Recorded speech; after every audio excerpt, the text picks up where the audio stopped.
What's happening? I'm Iron Man from the music group The Lottery, Showtime Records. Known as Glorious, April 16, 2018, I bring to you my daily views, NBA Playoff Edition. Everything concerning the NBA, the schedule, my picks, and the reasons why. Now before I get into yesterday's broadcast included a tidbit of information. I thought I was being helpful. I thought I did good for anybody that needed to know. I included the information that yesterday was accurately called Tax Day, April 15, 2018. But whenever that day falls on the weekend or on a holiday, it is always bumped up to the next business day, which would be today, April 16th, Monday, 2018. But little known fact, there is a holiday today not celebrated by all, but by the tiny District of Columbia, which will bump it up. It is the Emancipation Day. Emancipation Proclamation, they actually celebrate that over there. So kudos to them. I'm not mad at them at all. If you've seen my How Was Your July 4th series of videos, you'll know why I'm clapping because of that. But that in fact bumps up the deadline for filing your taxes till tomorrow, Tuesday, April the 17th, 2018. Now about last night.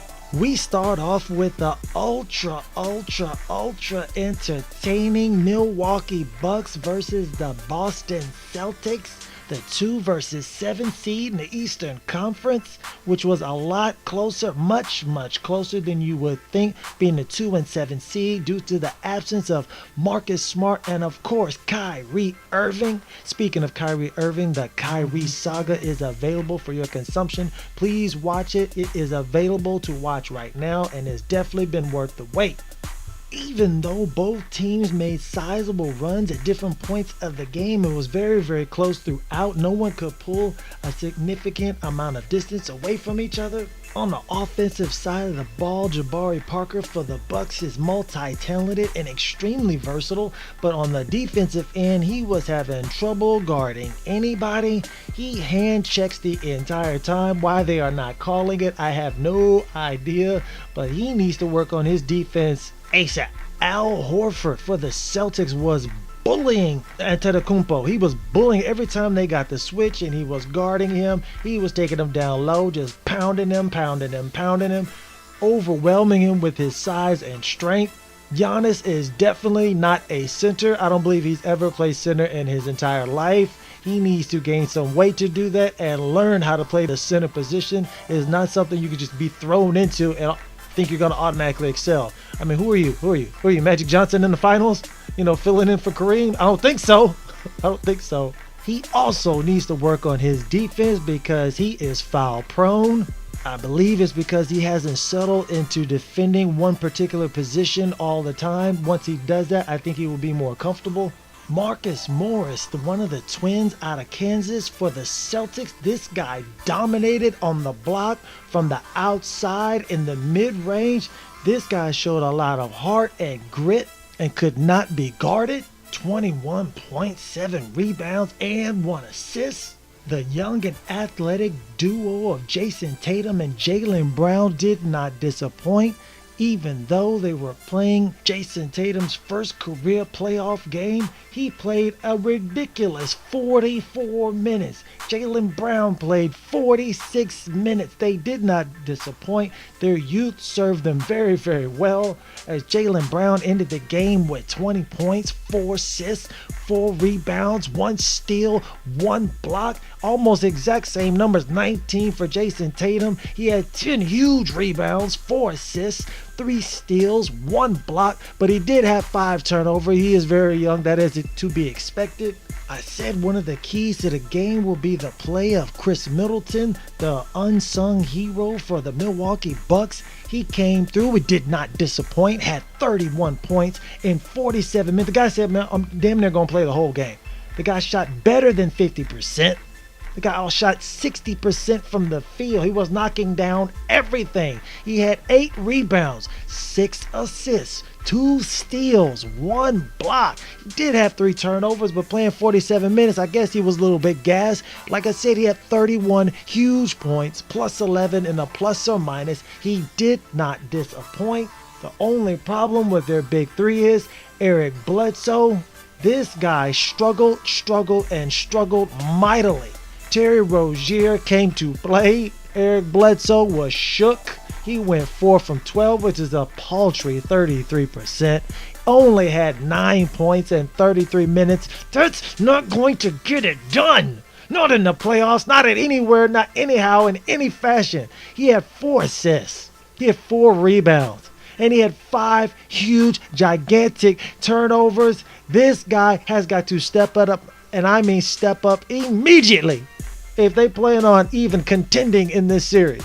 Why Thon Maker and Shabazz Muhammad did not get any minutes is beyond me. When you have somebody on your team that is playing 47 minutes, 45 minutes, 37 minutes, and you're telling me those are big guys, you can't get Shabazz Muhammad, who's played in the playoffs before, you can't get this guy some minutes? He's got a lot of, I don't think he played in the playoffs, but he does have a lot of experience. You telling me you can't get this guy a few minutes, 5, 10? That was terrible coaching by the Milwaukee Bucks, which is why they will be looking for a new head coach as soon as their run in the playoffs is over, which might be very, very soon if Eric Bledsoe does not step it up. We got to the end of the game, and on the right side of the top of the circle, this guy Terry Rozier looked Eric Bledsoe off to the left like he was calling for a pick. Man, Eric Bledsoe looked off to his right, like where's the pick come from? Well, say something, be my ears, I can't hear you. He looked and he's like, he still can't find Terry Rozier. Terry Rozier faked it to the left, drove to the right, one power dribble, snatched back between the legs, stepped back behind the 3, and cold-blooded knocked down the dagger 3 right in front of the Boston faithful. This guy was fantastic and sensational. Eric Bledsoe still doesn't know where he's at, with only 0.5 seconds left on the clock. And then right after that, which I can only call a monumental, catastrophic lapse in judgment, the lackadaisical defense that Jaylen Brown was playing on Chris Middleton. I don't even know if I can blame it on him, because I'm pumping this guy up, Brad Stevens, to be the coach of the year. You absolutely cannot allow that guy, he's the best shooter on the damn team. You can't allow this guy to get such a clean and open look at the basket. You've got to make this guy catch the ball going away from the hole and then firing it up. You can't just let him catch it, stand in still position, and then put your hands up like you're doing jumping jacks. That was outrageous. He calmly knocks down the 35-foot three-pointer right in his face to send the game into overtime. Come on, son. They went into overtime. The Milwaukee Bucks look shook like a James Bond martini. Tony Snell throwing up air balls. Malcolm Brogdon taking ill-advised shots that was easily blocked by Jason Tatum. All because their leader Eric Bledsoe was getting killed on the other side of the ball and doing a terrible job of leading his team. The game was pretty much already over when Antetokounmpo missed that free throw and then went for the loose ball or the rebound, got tied up with Terry Rozier. It should have been a jump ball. It was a horrible, horrible 6-foul call, but it doesn't matter. It didn't matter because it didn't affect the outcome of the game. But the NBA definitely needs to do something about these referees. They have been terrible, horrible, and not fantastic the entire season. But in a very entertaining game, the Boston Celtics win the opening game of the first round of the playoffs in the Eastern Conference, 113-107 over the Milwaukee Bucks. Then we had the Oklahoma City Thunder versus the Utah Jazz. Utah Jazz being my pick, not the team I want to win, but they're my reasonable pick for the team to win, to go to and win the NBA Finals this year. I am sticking with that pick. I had several keys to the game. There was this, that, and of course this and other. There was only one key to the game. There's only one key to any game that the Oklahoma City Thunder are a part of. How will Russell Westbrook play? If this guy is out of control and he's trying to get a superstar triple-double, it's going to be a problem, because the job of a point guard is to reasonably and balance setting up your teammates and yourself getting timely buckets when the team needs it to keep them afloat and the momentum going. Now, he can try to do everything and do it all the time, no matter what. That leaves everybody else with their hands up in the air, not knowing what to do. They start watching Russell Westbrook, as awesome as he is, but they start to watch and they stop playing, and they end up losing games when they play good teams on the other side of the ball.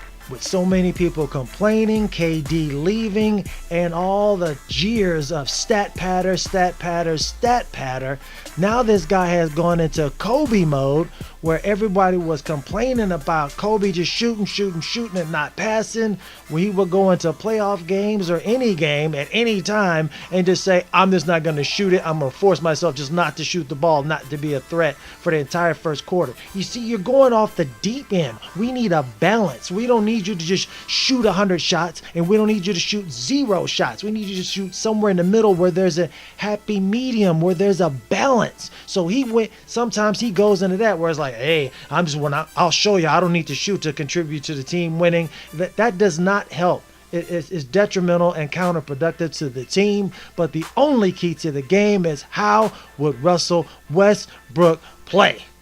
If he played well, like an elite superstar point guard that he is, they would win the game, win the series, because there is no stopping them when he is in that groove. Now, if he's playing the I'm Mr. Triple-Double, or I'm going to prove to y'all I don't need to shoot to contribute, they were going to get bounced out, likely in the first round, with the stout defense of the Utah Jazz and the remarkably consistent offense of Donovan Mitchell and Ricky Rubio leading the way.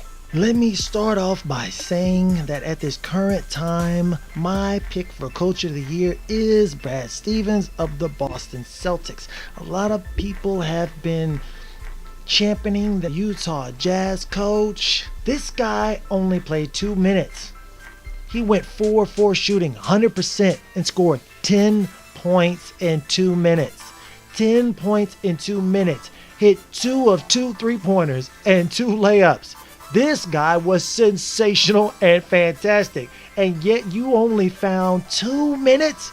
2 minutes for this guy to play? Only 2 minutes of game time for this guy to play. And that was just at the end, garbage time, where they were just trying to come back as quick as they could. Desperation mode.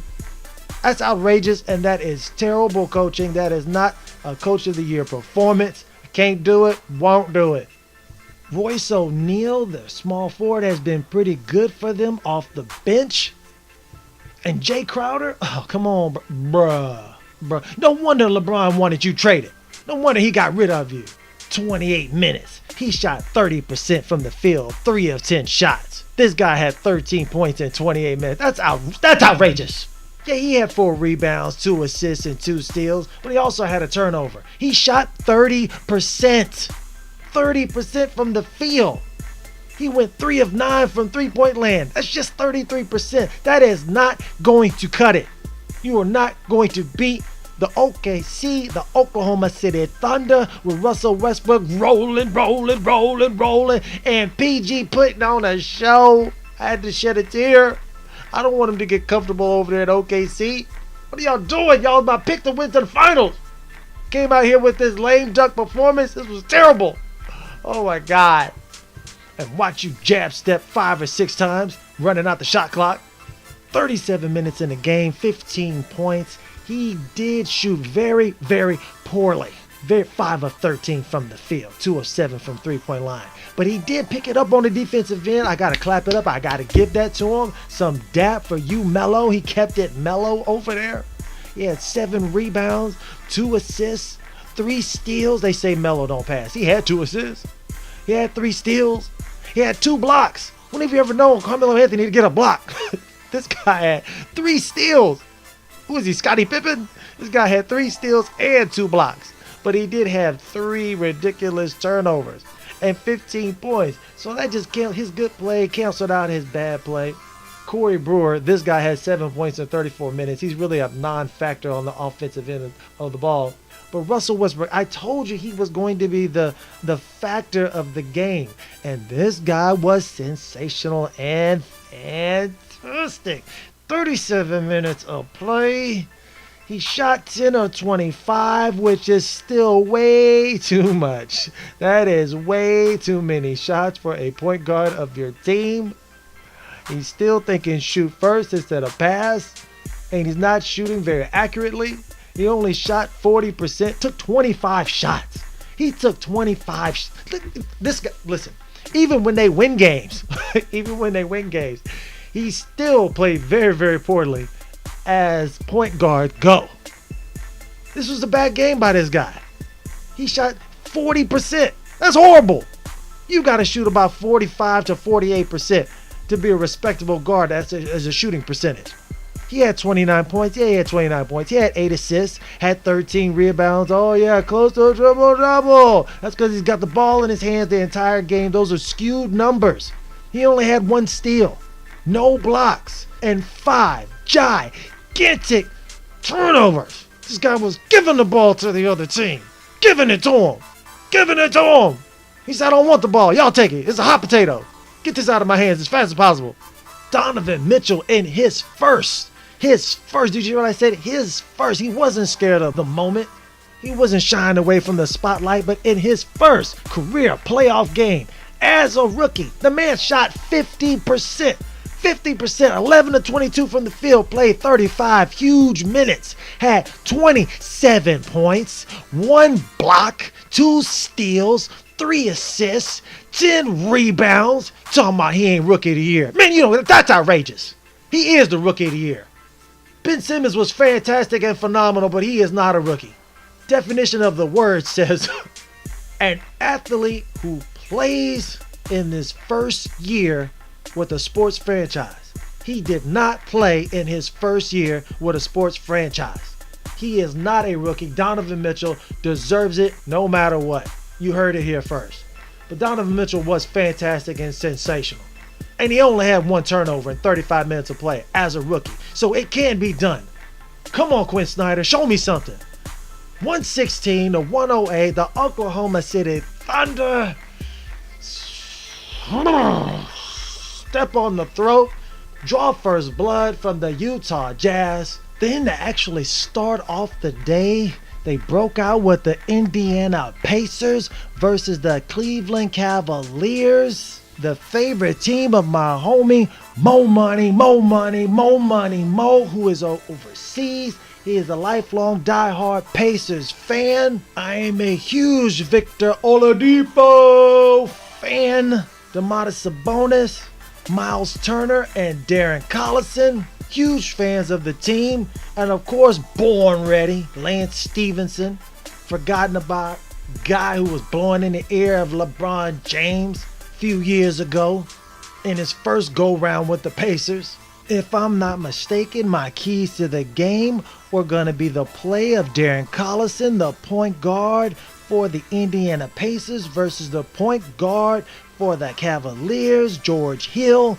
Who would outplay each other, and who would outplay each other at the center power forward position with Kevin Love and Tristan Thompson or whoever else they threw down there at the center position be able to withstand the onslaught of the Beef Patrol over there, straight Big Macs down there and Whoppers. These guys are some hefty dudes down there. Miles Turner and Domantas Sabonis. Were they going to be, since they're so hugely oversized and overmatched down low, would they be able to hit enough jumpers, to spread the court around for the king, LeBron James? Would they be able to outplay that duo? Those were my keys to the game. I didn't mention LeBron, didn't mention Victor Oladipo, because I knew they were both going to do their thing, especially Oladipo, because that boy is the truth. I think I'm a pretty fair judge of talent, and this guy is awesome. Man, they won that trade. They definitely won that trade. The Pacers did with Oklahoma City Thunder. Not that Paul George isn't awesome and fantastic, because he was definitely sensational playing against the Utah Jazz last night, but he didn't want to be there anymore. You got to do what you got to do. People don't want to be there anymore. They're not going to play as well because they're not comfortable. They're not happy. People are not happy or comfortable. They will not perform well no matter what job they're trying to do. So kudos to them. They definitely won that trade instead of trading for Kevin Love or Carmelo Anthony. Wrong. Good decision not to do that. They're going in the right direction. Young, athletic, talented, skilled team on the rise. And very, very hungry. I knew that if they played half as well as they could, I knew they matched up very well with the Cleveland Cavaliers, because the Cavaliers are just a ragtag bunch of guys thrown together at the last second, headed by some guy prophesizing to be the king when he doesn't play any defense. Can't be the best player on the planet not playing defense. That's outrageous. Lance Stevenson plays defense. Gets like $4 or $5 million a year. He's got the size, he's got the ball handling ability, playmaking ability, and the heart and toughness to give him serious problems. They've got the players to make it very difficult for the Cleveland Cavaliers. That's what I said yesterday's broadcast. Let's see what happened during the game. Total domination on the part of the Indiana Pacers. The Cleveland Cavaliers, I would say didn't know what hit them, but they knew exactly what hit them. My boy Lance Stevenson acting a fool over there. Acting a fool, showing the hops. Guess y'all didn't realize he had them hops out there. That boy, I don't know what they feed him, a lot of grain and barley over there in Indiana. That boy showed them hops towards the end of the first quarter, skying for the slam.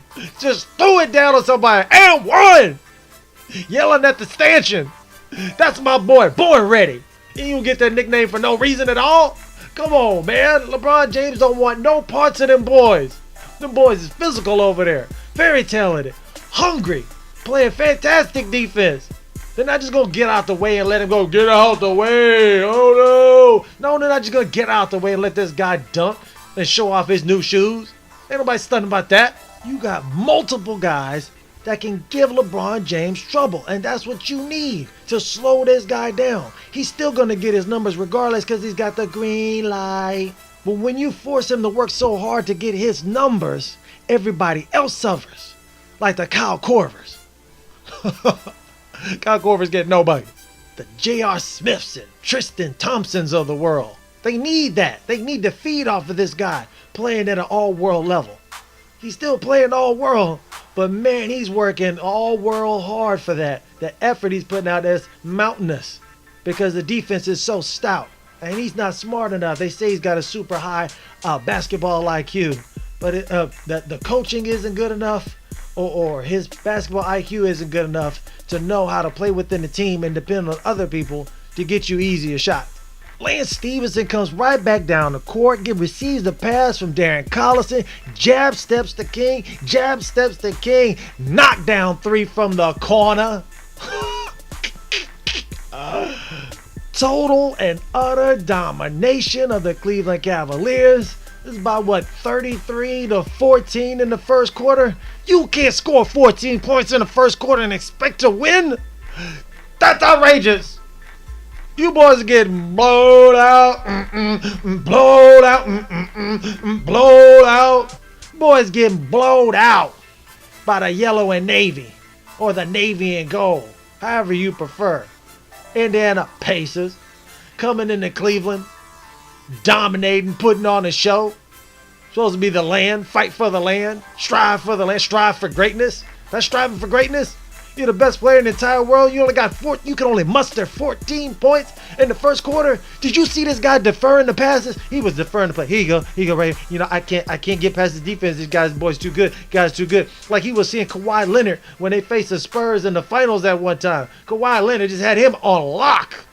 And everybody's gonna be like, oh wow, he averaged 38 points a game or whatever. Hey, look, man, listen. If you're gonna keep shooting it every time you're gonna get the ball, every time you were the first and only option on the team. Sorry, Chris Bosh. Sorry, Dwayne Wade, but he was talking about he had cramps. Of course you're gonna rack up stats, a la Westbrook. But the way he got them stats, it shut down the rest of the team, and that's exactly what they wanted. That's why he got the MVP of the finals that year. There you go, Kawhi Leonard. That's why everybody wants him. And that's why San Antonio needs to back up the Brinks truck and get that man the money. Or whatever problem that they had, they need to solve that, rectify that immediately. Because they are going nowhere without Kawhi Leonard or someone to try to take some part of his place. No one's going to duplicate what he does, but they need to find someone to do something. Just like the Pacers got somebody to fill in for the role of Paul George. Nobody's going to do him exactly, but man, this Victor Oladipo is as close as you going to get. And he's younger and on the rise.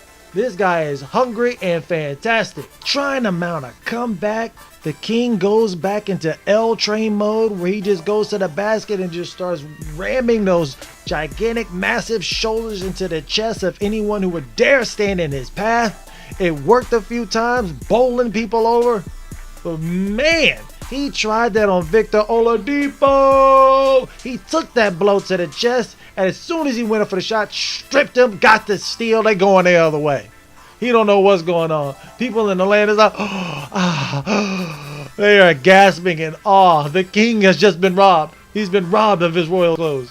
Thaddeus Young and Miles Turner just dominated down the middle of the third quarter, knocking down jumpers, cutting through the lane, posting up, turnarounds, one-on-one, backing them in, runners in the lane. They were just fantastic. That duo was way too much for the Cleveland Cavaliers. It was so much, in fact, that the Cavs fans, if you could call them that, the Cavs fans, if you could call them that, started booing. This is how ridiculous it is in Cleveland. That's why nobody wants to go there. They started booing the home team in the third quarter. Jesus Christ. That's the longest rope you can give them? Man, 2.5 quarters. If y'all ain't blowing these boys out, we're going to start booing y'all. I didn't come here. I didn't pay my hard-earned money to see that. That's why Joakim Noah, during the playoffs that one time, said, oh, who wants to go play? Who wants to go live? I don't hear anybody talking about they're going on vacation in Cleveland. Who says that? Nobody. How about nobody, bro? Nobody says that. You are dead right. Everybody laughed and they made fun of him, because of his recent struggles with the New York Knicks. But he was right. He was dead on, bro. Dead on. Who wants to go to Cleveland? You booing them 2.5. They've been to the finals 3 years in a row. What more do you want? Man brought them a championship. Like the first championship Cleveland's ever had in like 50 years. And you booing them 2.5 quarters into the first round of the playoffs, the first game? Oh boy. Oh boy. Then at the end of the third quarter, the Cavs started knocking down a couple of shots and then some totally ill-advised and one fouls. Fouls by the Pacers player. They tried to make it into a game. They felt bad. They felt really bad that the fans were booing them. So they wanted to make it closer than what it really was before they finished off the blowout in the fourth quarter. Pacers had closed within 7 points. And then Darren Collison, who had the highest three-point shooting percentage in the league the entire season. Bet you most of y'all didn't know that unless you're listening to my broadcast. This guy knocks down the wide open three-pointer. Nobody was guarding him to push it to 10 at the end of the third quarter. Then with about 5 minutes left in the fourth quarter, Sabonis had the monster throwdown over Kevin Love on the break. Then off the nice pass from LeBron James to Larry Nance Jr., Miles Turner came up with a huge rejection of his dunk attempt. It was total annihilation on both ends of the floor. At the end of the game, it was a heavy dose of Victor Oladipo to finish out the game. Him at the top of the key, calling for the pick and just knocking down shots, driving easily to the hole, getting layups to push the lead to 18. Collison had 6 points. George Hill had 7. That was one of my keys to the game, who would outplay each other. So that was about a wash. Tristan Thompson only played 2 minutes and had 0 points. Larry Nance Jr. and Kevin Love combined for 19 points, while Thaddeus Young, Domantas Sabonis, and Miles Turner combined for 27 huge points. The X Factor was my boy Born Ready Lance Stevenson, who played only 17 huge minutes. to have 12 big-time points, 5 rebounds, and 45% shooting. Yeah, LeBron James had a triple-double, but it was a weak triple-double with 24 points, 12 assists, 10 rebounds. I saying it's weak. It was like, hey, how many triple-doubles you got? It's a weak triple-double because this guy played 44 minutes. And because the defense was so staunch against him, it phased out the rest of the people on the court on his team. This guy shot 40% from the field. The best player in the entire world. Are you serious? Are you serious? That's why I don't want this guy on the Lakers.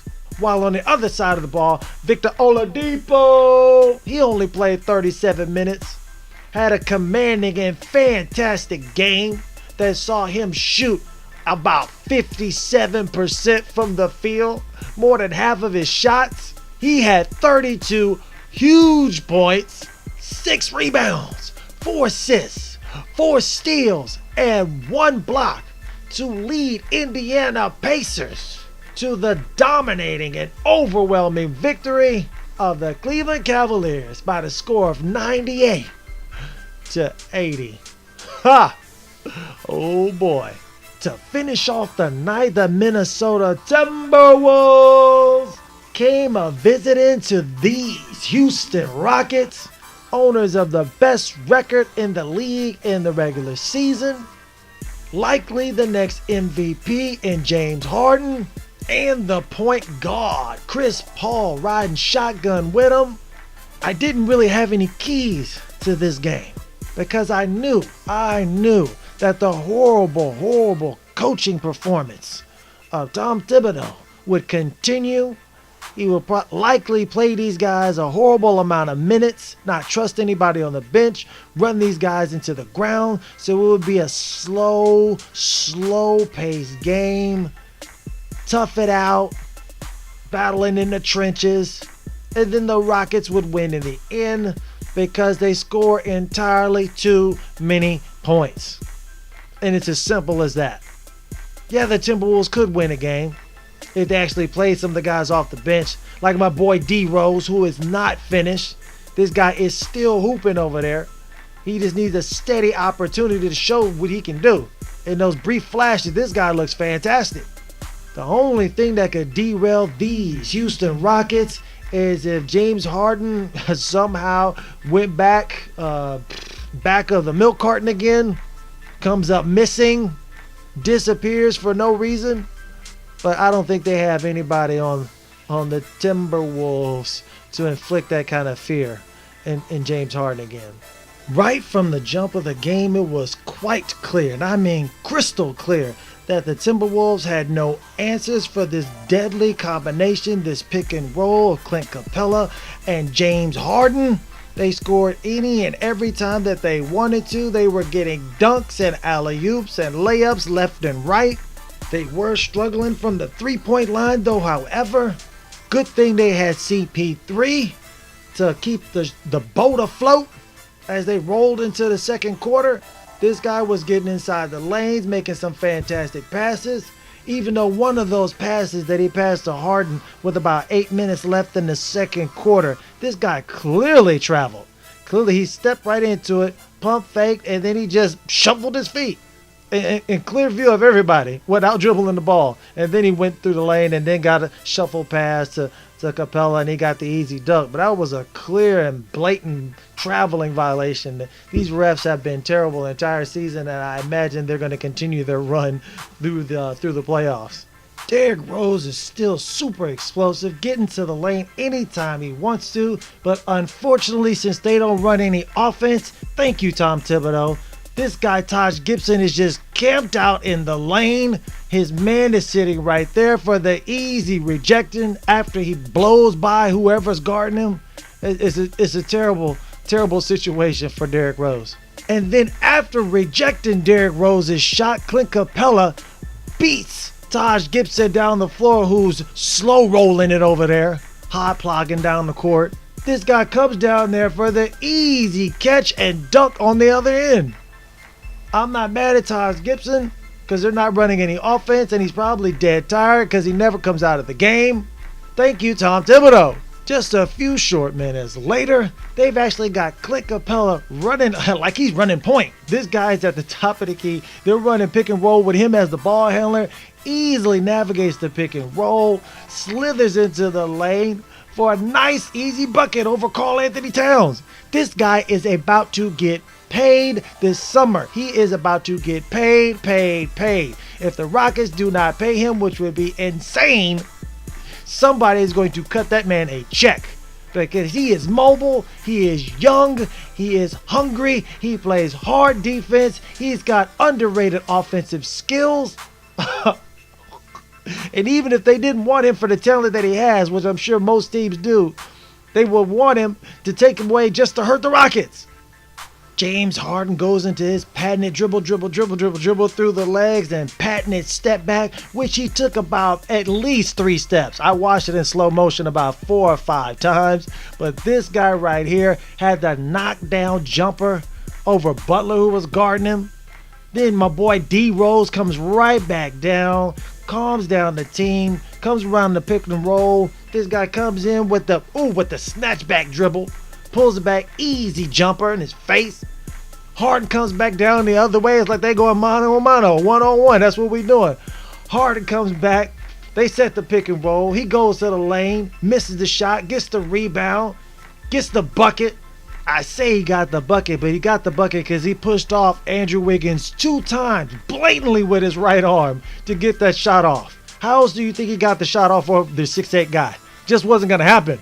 Couple of plays later, Derrick Rose gets the ball on the break, and then like a deer in the headlights, James Harden is there, and he easily glides in for the left-hand layup. Yes, this was a very exciting game. D Rose kept the Timberwolves afloat, surviving the onslaught from James Harden and Clint Capella. During the fourth quarter, the Timberwolves, they fought valiantly. Derrick Rose leading the way, just get bucket after bucket, assists. He knocking down a 3, even though they said he couldn't shoot. It was just too much James Harden. This guy was with the step back, dribble, step back, dribble, step back, body up, drive to the hole, and no one wants to get called for a foul because he averages like 11 free throws a game, so they just stick their hands straight up and he just powers over them. Man, he was the rocket fuel for the day. Then towards the end of the game, there was a horrible non-call of a travel. I take that back after watching it several times on the replay. He actually did keep his pivot foot. He did not move it. Karl Anthony Towns was, I don't know if he did it instinctively, but he did not move his pivot foot. Kudos to him. Excellent job by the referees not making that call. That was a great no call, even though I'm sure everybody in Houston was screaming out the top of their lungs that was a travel. Even Chris Webber, his non-paying attention self, talking about it was a travel on the broadcast. Come on, bro. You got to do better than that, man. You don't even know how many timeouts y'all got. Talking about you calling travel. Now you're a referee? Man, get out of here with that. No, that was a low blow. Chris Webber is going to be a Hall of Famer. This guy is awesome. But no, seriously, that was a bad call. Don't try to confuse the listeners and the viewers. Please don't try to confuse them with that. You're not even paying attention to the play yourself. But once again, it played out just like I thought it would. Grind it out. Too much of the Rockets knocking down buckets and scoring points. Derrick Rose did get minutes, and he performed like I thought he would. But at the end of the game, down by 3, there was no play drawn up because Tom Thibodeau is a terrible offensive coach. No play. It was just Jimmy Butler just dribble down, and try to do a turnaround 3-point shot. That's how. Man, listen. They desperately need a new coach over there or somebody to take over the offense. Andrew Wiggins is dying on the vine over there. The man played 32 minutes, was 7 of 15, which is almost 50%. Had 18 points to lead the Minnesota Timberwolves in points. Had 6 rebounds and 1 assist. I mean, what more do you want him to do? Had Derrick Rose come off the bench in 24 minutes. He shot 50% from the field. Had 16 points, 4 assists, 2 rebounds, and only 2 turnovers in a very valiant effort. And it was just too much James Harden. This guy played 41 minutes. He shot almost 60% from the field. 60% from the field. He was on fire, especially from three-point land where he shot 7 of 12. Who does that? Who does that? That's almost 58% from three-point line. He had 44 points, 2 steals, 8 assists, 4 rebounds. Okay, he had 3 turnovers, but that's close to a 3 to 1 turnover ratio. These Houston Rockets get the victory as expected, 104 to 101. I want to remind everyone, all of my valued listeners, that my new video, The Kyrie Saga, is out and ready for your viewing pleasure and immediate consumption. It was definitely worth the wait. You won't be disappointed. It will likely play right after this video ends. They are light on the schedule today, Monday the 16th of April. There are 2 games today. The Miami Heat lost the opening game to the Philadelphia 76ers with a dominating performance by Ben Simmons, who will likely win Rookie of the Year, even though I don't think he should win it. Because by the very definition of the word rookie, he is not that. But I expect the exact same type of play. Dario Saric will be huge. JJ Redick will be huge. Covington will be huge on the defensive end and on the offensive end. This guy is the sleeper MVP of the series so far. The Miami Heat have absolutely no one to guard Ben Simmons. It is a problem. He creates a mismatch every time he touches the ball, which creates easy opportunities for everyone else. It's totally in his hands, and they are following him. They are allowing him to lead, and he is leading them to the promised land. The Miami Heat have serious problems. I don't expect Kelly Olynyk to be awesome as he was in that first game, which is the only thing that even kept them remotely even close. I expect another dominating performance by the Philadelphia 76ers, mostly because Hassan Whiteside is a no-show. This guy was terrible. Now, if he can do a little bit better, the game might be a little bit closer. But other than that, regardless, I expect the Philadelphia 76ers, barring any injuries, to get another easy victory today. Then you've got the... Oh, man, this isn't even a game. You got the San Antonio Spurs playing the Golden State Warriors. Man, the San Antonio Spurs lucked up into the playoffs after the dominating play all season long of LaMarcus Aldridge. Unfortunately, the Golden State Warriors have a gang of guys to defend him who give him all kinds of trouble, starting with JaVale McGee, who had a breakout fantastic game. Then you got, what's the guy's name? Jordan off the bench. Jordan Bell, that's his name. Then you got David West, the grizzled veteran, and Kevon Looney. It was just way too much for LaMarcus Aldridge to overcome. And the way their team is, they see the way my team is set up, they all play off of him dominating and commanding double teams. Without them needing to double team him, they have no shot of winning.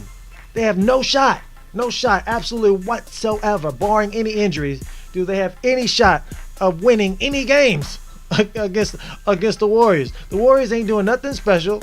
Well, compared to other teams it is, but nothing different from what they normally do. Great ball movement, fantastic players on the offensive end, great player movement, great coaching, and they're knocking down shots. You can't beat that. Not what the players the Spurs have. Can't do it. Won't do it. Can't win with them. I expect another easy blowout victory. And I didn't even mention that they still have Zaza Pachulia. This guy I don't even think he got into the game last time. I wasn't even paying attention. I hate this guy. And I'm not on a personal level, but what he did to to the Spurs and Kawhi Leonard is the reason why they're in the position they are in right now. It's the reason he's not playing right now. They mishandled that diagnosis on his injury when old boy just blatantly stepped underneath him to make him roll over his ankle when they were getting destroyed by the Spurs last year. Man, somebody needs to give this guy the money. Give him the money, make him happy. I wish he could go to the Lakers, but I don't want to trade any of our valuable pieces for him because that would just make it a moot point. But man, Golden State Warriors will roll over the San Antonio Spurs, barring any injury. But I'm Iron Man from the music group The Lottery, Showtime Records. To support your boy, just type in JMVOL or Just My Views on Life into the search bar on YouTube.com. Make sure and subscribe to the channel and hit that little notification bell right by the subscription notice so you're alerted every time there's a brand new video. If you think someone may enjoy the content, please feel free to share the video with all your friends, your family, your co-workers, your fans, and your followers, and your subscribers as well. I appreciate all the love and support. These views are nothing personal. They're just how I see it. Be blessed and Godspeed. Feel free to give this video a big thumbs up if you enjoy it. Really and truly appreciate it. Leave all your interesting comments right down below, especially the ones where you disagree with everything that I just said. And then subscribe so you don't miss any of the newest and latest views.